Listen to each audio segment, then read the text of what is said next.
saya lihat di bukunya Bung Karno bertemu dengan Tuhan, itu buku tahun 73. Mas pernah lihat bukunya? Subhanallah.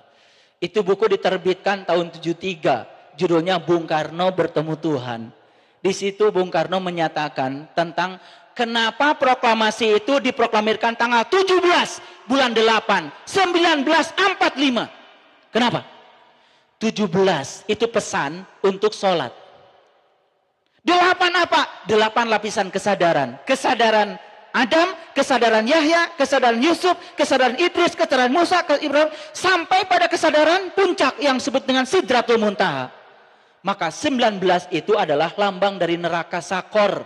Lihat di Quran, 19 adalah pintu neraka Sakor. 4 itu kesempurnaan agama Islam, 5 adalah Islam. Makanya la tamutunna illa wa antum muslimun. Merdeka jiwa kita. Kita sudah merdeka dari penjajah, tapi belum merdeka jiwa kita. Kenapa? Baru merayakan 17/8 secara syariat. Tapi 17 yang bisa menimbulkan 8 kesadaran belum kita bangun. Gak cukup waktu saya untuk mengurai ini semua. Makanya 17/8 1945. Baik, Ibu, Bapak, sekali lagi, siapa orang munafik? Yang suka menipu Allah. Siapa yang suka menipu Allah? Yang sholat. 1 sholatnya malas. 2 sholatnya ria. 3 sholatnya tidak ingat sama Allah. Tanya pada diri kita, apakah 3 ciri ini ada pada saya? Jawab sendiri. Kalau bilang ada, 1, 2 atau 3-tiganya? Berarti kita harus segera belajar. Setuju? Baik. Tadi kata Quran surat Al-Waqiah, orang mati cuma 2. 1 bisa melihat, 1 tidak bisa melihat. Berarti yang bisa melihat pulang kepada Allah. Innalillahi wa inna ilaihi rajiun. Yang tidak bisa melihat berarti dia berjalan dalam kegelapan. Berarti berjalan dalam kegelapan berarti tidak tahu tujuan. Betul? Oke, saya gambarkan sekarang. Saya akan klik yang pertama. Lihat sini semuanya. Bismillahirrahmanirrahim. Fa idza sawaituhu wa nafakhtu fihi min ruhi faqa'u lahu sajidin. Dan Allah pertama kali meniupkan ruhku. Yang ditiupkan ke dalam diri kita ini adalah ruhku. Ingat, mirruhi, ruhku, kunyaku besar. Jadi yang ditiupkan ke dalam diri kita itu adalah ruhku. Kalau saya mengambil air 1 tetes dari laut, sama nggak sifatnya yang 1 tetes dengan yang laut? Sama. Berarti kalau tetesan itu adalah ruhku yang dimasukkan ke sini, masukkan, berarti dalam tetesan cahaya itu ada sifat-sifatnya Allah. Disinilah ibu bapak sudah menunggu di rahim seorang ibu. Makanya orang yang tidak baik pada ibunya pasti tidak akan berkah hidupnya. Lihat di situ. Kita sudah menunggu di situ. Dan pertama kali Allah meniupkan ruhku. Begitu masuk ruhku ke dalam jasad ini, apa yang terjadi? Saat itu kita ditanya oleh Allah, Alastu birabbikum? Apakah aku ini Tuhanmu? Dan semua kita mengatakan, Qalu bala syahidna. Ya, aku menyaksikan. Ketika di rahim ibu tidak ada gelap gulita. Kita berenang dalam lautan ketuban dalam keadaan terang benderang, damai. Makanya begitu kita lahir ke alam dunia, kita menangis. Makanya kata Ustadz Yusuf tadi, itu adalah ujian pertama kita di dunia. Itu adalah tangisan yang tidak tahu alasannya apa. Itu adalah tangisan pertama karena kita tidak lagi ditutup dengan ketuban. Kita bolong dengan alam dunia.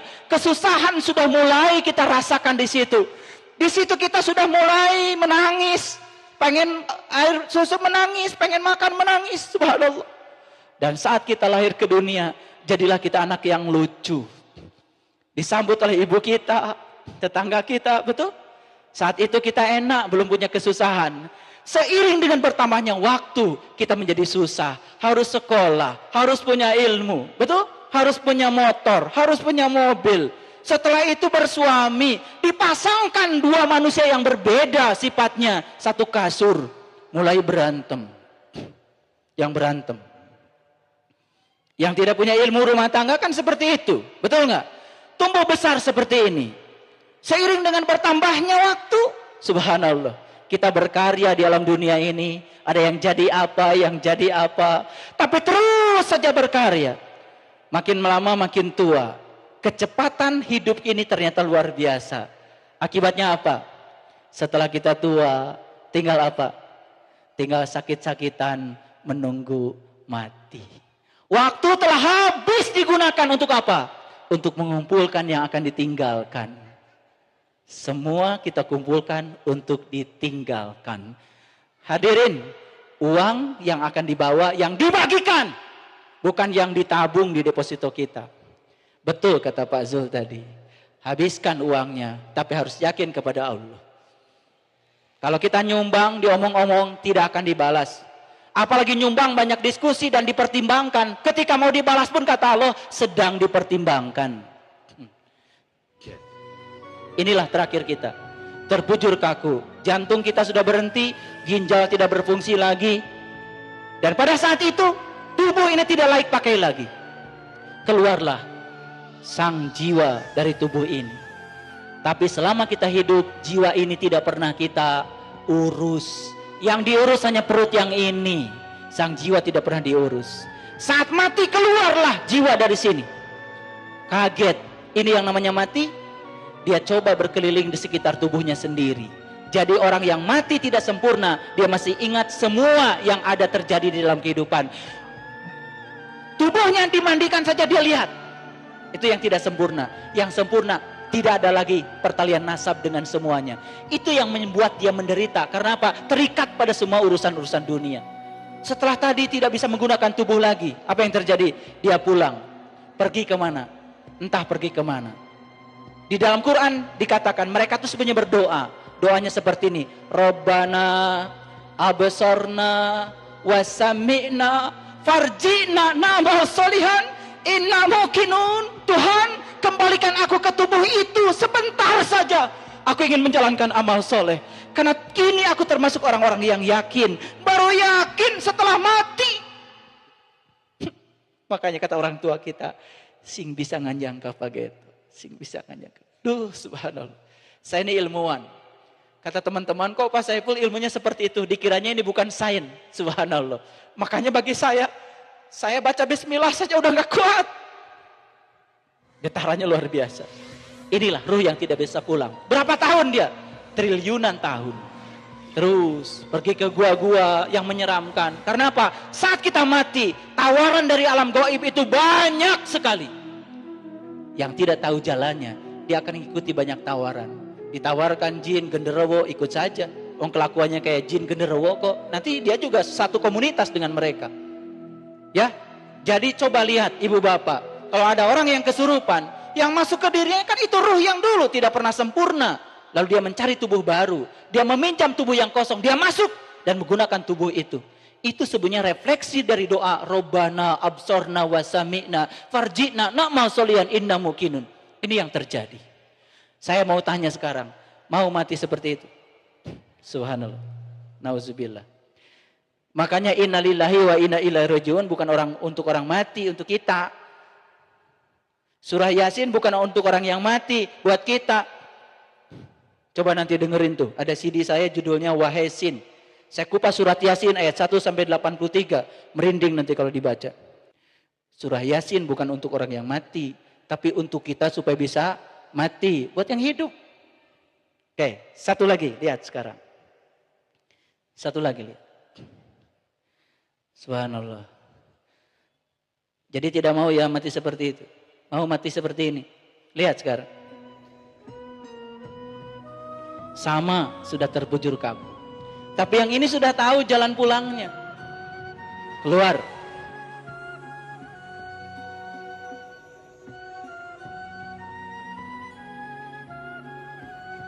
Dia sudah tidak melihat lagi semua kejadian yang di sini. Sudah putus pertalian nasab. Innalillahi wa inna ilaihi rajiun. Tidak adalah ikatan. Tidak ada ingat anak, ini istri udah ingat lagi. Kenapa? Asik mansuk bersama dengan Allah. Pulang. Innalillahi wa inna ilaihi rajiun. Mau yang kedua? Baik. Sekarang bagaimana caranya? Supaya kita mau masuk yang kedua. Karena Nabi Muhammad sudah mengajarkan ajarannya kepada kita sekalian. Ajarannya sangat luhur. Ajaran syariat, ajaran tarekat, ajaran hakikat, ajaran ma'rifat. Makanya ngaji jangan di kulitnya terus, ya. Baca Qur'annya harus bisa. Tajwidnya harus benar. Tapi sebetulnya pertanyaan kematian bukan baca Quran. Makanya Allah akan bertanya satu pertanyaan. Man rabbuka? Siapa Tuhan? Baik. Nabi Muhammad itu mi'raj dulu, sholat dulu. Mi'raj dulu, baru sholat. Berarti Nabi Muhammad ketemu dulu, nyembah dulu. Ketemu dulu, baru nyembah. Nabi Muhammad kenal dulu, nyembah dulu. Kenal dulu, baru nyembah. Pantas gak kalau Nabi Muhammad sholatnya khusyuk? Pantas, karena Nabi Muhammad pasti mengingat yang beliau sudah saksikan, sudah lihat. Pasti bisa mengingatnya. Karena tidak mungkin kita bisa mengingat sesuatu yang kita belum menyaksikannya. Setuju? Ayo, makanya kata Nabi, agama itu akal. Dan tidak ada agamanya bagi yang tiada berakal. Ayo sekarang saya mau tanya. Isra Mi'raj kita tahun ini mau apa? Satu saja targetnya. Perbaiki sholat. Bagaimana sholat bisa mengingat Allah? Bagaimana sholat bisa khusyuk ingat kepada Allah? Di Quran dikatakan. Wasta'inu bisabri wassalah. Wa innaha laqabiratun ila alal khasiin. Alladina yadunnuna annakum mulaqu rabbihim. Wa annahum ilaihi rajiun. Orang itu baru akan khusyuk sholatnya kalau sudah mulaqu rabbihim. Kalau dia sudah liqa kepada Tuhannya. Dia bersamamu, lebih dekat padamu daripada urat leher. Baik, sekarang mari kita rundukkan kepala kita. Kita bermunajat kepada Allah Subhanahu wa taala. Semoga Isra Mi'raj kita yang kali ini menggetarkan jiwa kita sehingga kita memiliki suatu tekad untuk merubah kebiasaan-kebiasaan kita yang buruk, salat kita yang tidak khusyuk, segera kita mencari ilmunya. Mari kita rundukkan kepala kita, heningkan batinnya, lepaskan semua beban-beban kehidupan. Jangan minta diringankan beban kepada Allah. Mintalah kepada Allah. Ya Allah, kuatkanlah pundak hamba. Jangan minta diringankan beban. Kalau kita selalu minta diringankan beban kepada Allah, kalau kita bebannya ringan saja, kapan kita akan menjadi hebat dan kuat? Mintalah kepada Allah, dikuatkan pundak hamba ya Allah. Apapun yang kau berikan kepada kami ya Allah, diberikan kekuatan untuk menjalani semuanya. Karena hidup adalah suatu yang harus dijalani untuk dipahami. Mari kita baca istighfar sama-sama. Astagfirullahaladzim. Astagfirullahaladzim. Astagfirullahaladzim. Allazi la ilaha illa huwal hayyul qayyum wa atubu ilaih. Min jami'il ma'asi wa dzunub. La haula wa la quwata illa billahil aliyyil azim. Ya Allah, ampunilah kelalaian kami padamu ya Rabb. Sedemikian banyak ibadah yang kami lakukan, tapi kamu tidak tahu siapa yang harus kami sembah. Karena kami belum tahu dan kenal siapa engkau yang sebenarnya. Walaupun engkau telah mengutus banyak rasul dan nabi, sudah mengutus banyak ulama yang mewarisi ilmunya para nabi, tapi kami belum bersentuhan dengan mereka ya Rabb. Sehingga kami tidak tahu siapa diri kami, siapa Tuhan kami yang lebih dekat kepada kami daripada urat leher kami. Kami hanya bisa menyebut-nyebut asmamu ya Rabb, tapi kami belum bisa merasakan kehadiranmu ya Rabb. Sehingga begitu jauh jiwa ini darimu, begitu gersang jiwa ini darimu. Satu cobaan kecil saja yang datang dalam kehidupan kami, rontok seketika iman kami. Ya Allah, ampunilah segala kemelekatan kami akan dunia kami ini. Ampunilah segala kemelekatan kami akan kecintaan kami pada dunia ini ya Rabb. Ampunilah kemelekatan kami akan segala keinginan-keinginan kami. Ya Allah, ya Rabbana, Engkau kumpulkan kami di tempat yang penuh berkah ini dalam rangka memperingati Isra Mi'rajmu, Isra Mi'raj Rasulmu, ya Allah. Berikanlah kepada kami, ya Allah, tuntunan dan hidayahmu, agar kami bisa menemukan hakikat Isra Mi'raj yang sebenarnya, agar kami bisa bertemu dengan para mursyid, para pewaris ilmunya Nabi, yang bisa mengajarkan ilmunya Nabi kepada kami, sehingga kami bisa merasakan seperti apa rasanya Mi'raj itu, ya Rabb. Sehingga kami bisa melaksanakan solat kami khusus seperti solatnya Nabimu Rasulullah Sallallahu Alaihi Wasallam. Kami bersyukur, ya Rabb, Engkau kumpulkan kami di tempat yang penuh berkah ini. Segala puji hanya untuk-Mu, ya Rabb. Jangan Kau biarkan diri kami menjadi orang-orang yang senang dengan pujian.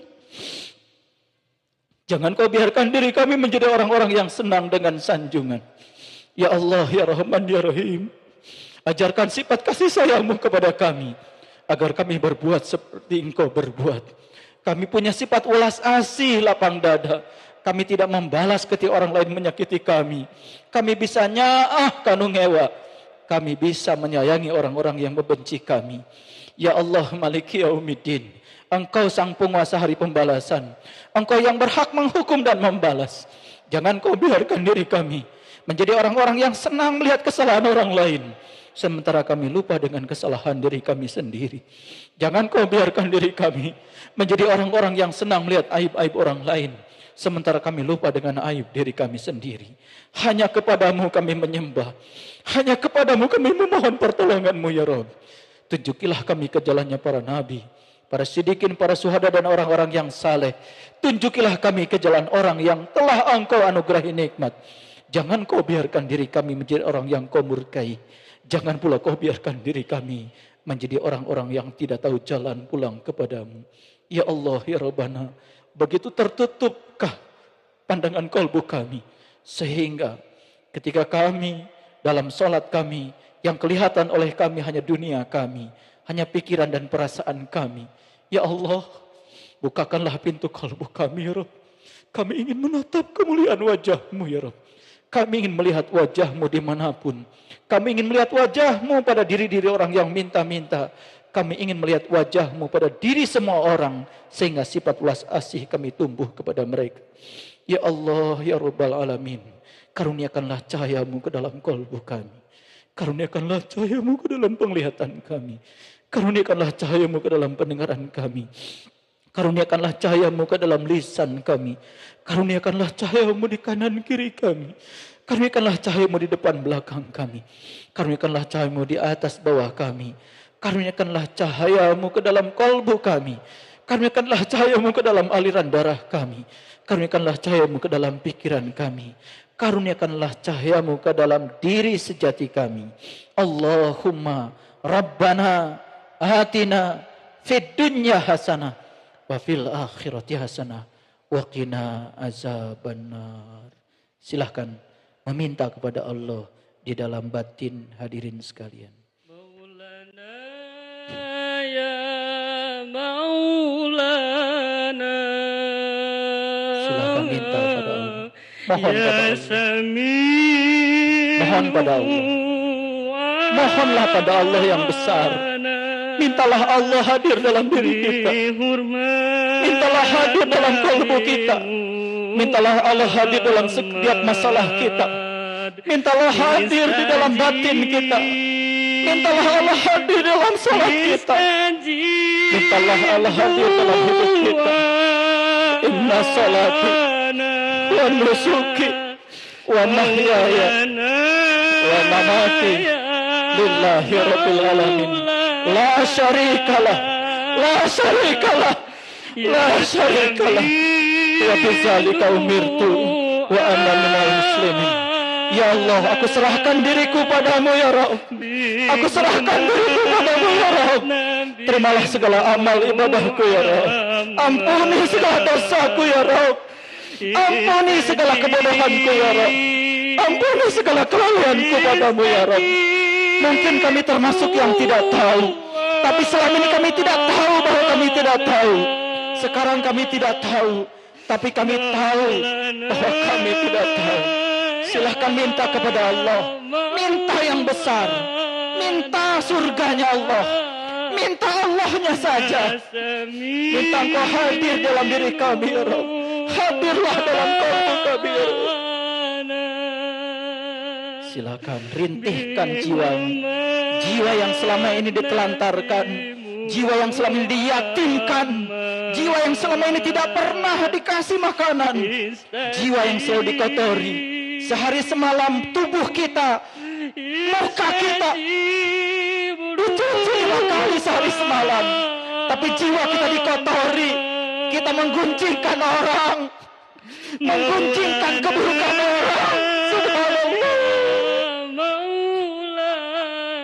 Sekarang kau lihat jiwamu, lihat jiwamu yang merintih. Mau kemana jiwa ini pulang? Allah yang Maha Suci hanya akan menerima yang suci-suci saja. La yamassuhu illal mutahharun. La yamassuhu illal mutahharun. La yamassuhu illal mutahharun. Silakan berdoa, merintihlah kepada Allah. Akui semua kesalahanmu, jujur pada Allah. Akui semua kebodohanmu. Demikian banyak rakaat sholat yang dilakukan, tapi sedemikian banyak rakaat itu lewat begitu saja tanpa nilai. Ya Allah, ya Rabb, kami rindu padamu ya Rabb. Sudah berkali-kali mengikuti Isra Mi'raj yang seperti ini, tapi kami tidak mendapatkan siraman-Mu ya Rabb. Curahkan air surga-Mu ke dalam batin yang gersang ini ya Rabb. Curahkan ya Rabb. Curahkan cahaya-Mu ke dalam jiwa kami yang gelap ini ya Rabb. Akui kesalahan, akui kesalahan, kesombongan, kebodohan. Entah berapa lama lagi kita hidup di dunia ini. Mungkin nanti sore kita harus pulang kepada Allah. Kita hanya berhasil mengumpulkan yang akan kita tinggalkan.